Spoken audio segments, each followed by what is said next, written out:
Ini tombol aneh. Selama ditekan, akan mengeluarkan barang yang berbeda. Peggy saat bangun sudah terkurung di sini. Ia sembarangan menekan. Keluar sumpit. Ia terus tekan. Keluar sumpit. Terus tekan. Sumpit keluar lagi. Ia terus menekan. Lalu menekan tombol lain.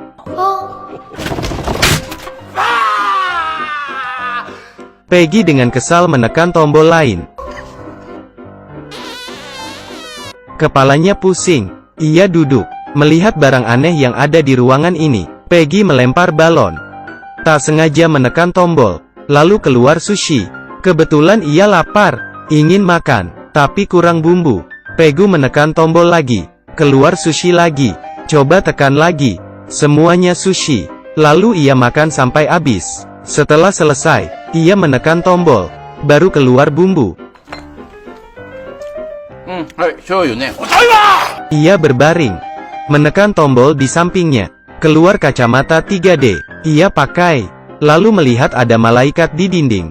Apa ini tombol untuk kabur? Peggy senang, lalu menekan lagi. Ruangan jadi gelap. Ada hitungan mundur. Peggy panik, terus tekan tombol, tapi tombol hilang. Di saat itu muncul benda aneh di atas.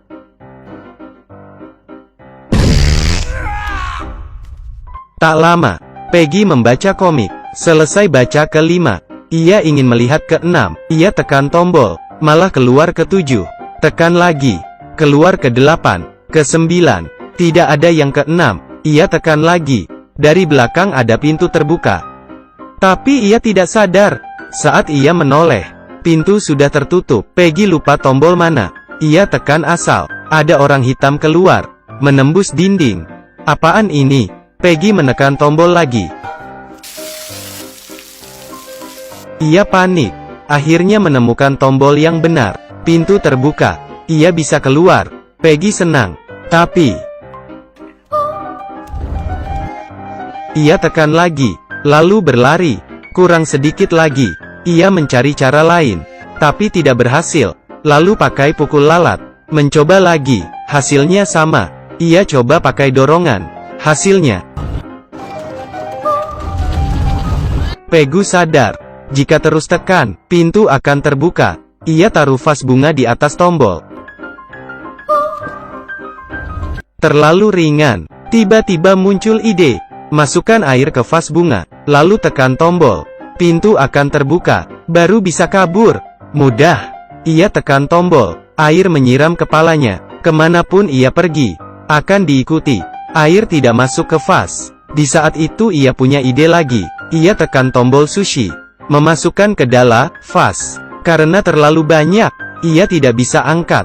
Lalu mengeluarkan sushi. Tangannya tidak bisa masuk. Lalu pakai sumpit. Mengeluarkan satu persatu. Bisa diangkat. Tapi setelah angkat, ia lupa tombol yang mana. Lalu menekan tombol. Hasilnya,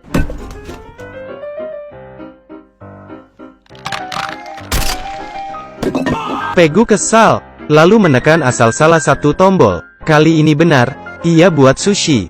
Menekan tombol. Saat dikira berhasil, Peggy stres. Ia solatip tombol. Sepertinya berhasil. Saat ia akan menyerah, ia melihat tali. Ia senang, pakai cara lain. Tekan tombol, lalu terbang ke sana. Kali ini berhasil, tapi pintu tidak terbuka. Ternyata butuh kunci. Ia bergegas kembali. Peggy kesal, lalu menendang tombol. Tiba-tiba keluar kunci, tapi langsung menghilang.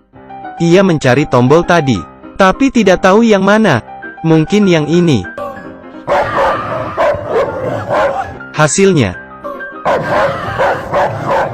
Peggy merasa stres. Kali ini berhasil menemukan tombol kunci. Agar tidak lupa, ia punya ide. Menunjuk tombol, sambil mundur, lalu jongkok, mengambil daging, dan kembali ke tombol itu. Betul, tombol ini. Ia tekan lagi, berhasil ketemu, lalu beri tanda. Ia pakai tali melayang ambil kunci, tapi gagal. Melihat barang di depan, ia punya ide, mulai melakukan pertunjukan.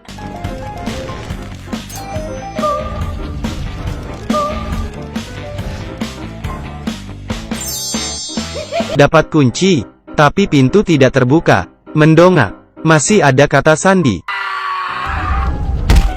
Ia dengan kesal melempar benda. Tak sengaja menyentuh tombol. Orang hitam keluar lagi. Peggy baru menyadari. Di jidat orang itu ada kata sandinya. Setelah coba berkali-kali, sandi berhasil dibuka. Saat ingin buka pintu ruangan tertutup. Karena sempit, pintu itu tidak terbuka. Ia terjebak di dalam. Ia ingin kembali ke ruangan sebelumnya, tapi tidak bisa. Hanya bisa putus asa. Tak lama, ia menyadari ada sebuah tembok aneh. Lalu ditarik. Ada sebuah terowongan. Peggy berlari. Dan menyadari, ia masuk ke dalam ruangan lebih besar lagi. Ruangan ini seperti manusia seperti kita. Terkadang merasa tidak puas menghadapi godaan.